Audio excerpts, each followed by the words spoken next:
Oh, this build has been a bit of a struggle, but in the end I managed to make both these arms and security panel, as well as this power distributor.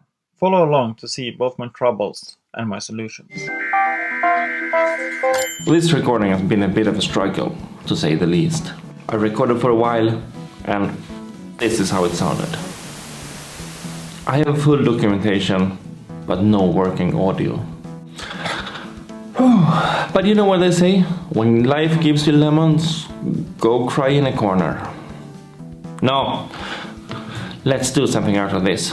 So you get a montage and a voiceover, and hopefully this will be something new and interesting, and I find something interesting out of this as well. So let's see it as a positive thing.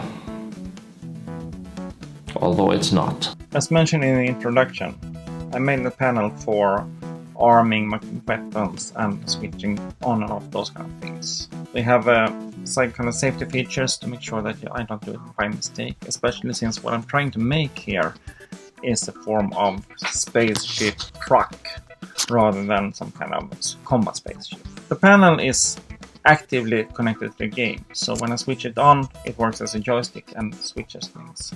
And those lights you see, they read from the game, so that I actually have the right things happening in the controllers as well. The second thing I built was a frameshift drive component. It has buttons for starting the fast and light engines, but it also has lights that shows me the situation. So for example, I press the Super Cruise button.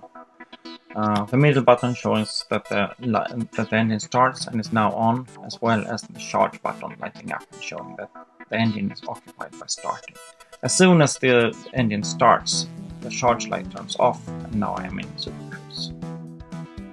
When I jump out of Super Cruise, the game goes into a cooldown mode, and the cooldown light turns on.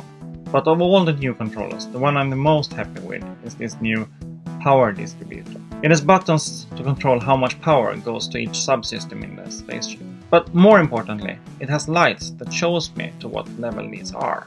In the game, there are 3 systems that you need to divide the power between: systems, engines, and weapons. And all of them are on a level from 0 to 8. Or rather from 0 to 4, but with a half degree in each. So on each system there are 8 lights.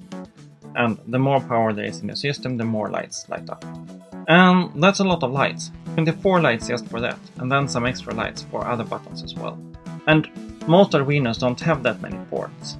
So I'm using a matrix system to make sure that I can use all of them. Basically, I treat them as columns in a matrix.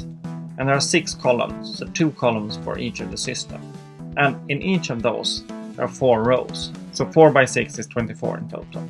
And then I switch them on and off very fast, so that the eye can't see when they are turned on and off. And that way, I can use relatively few pins to light up a lot of lights. And now, I just need to mount it into the spaceship. And then, I will be ready to fly this.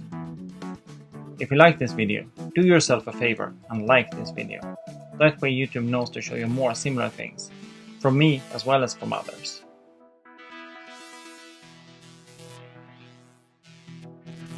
By the way, here's the I2C connector.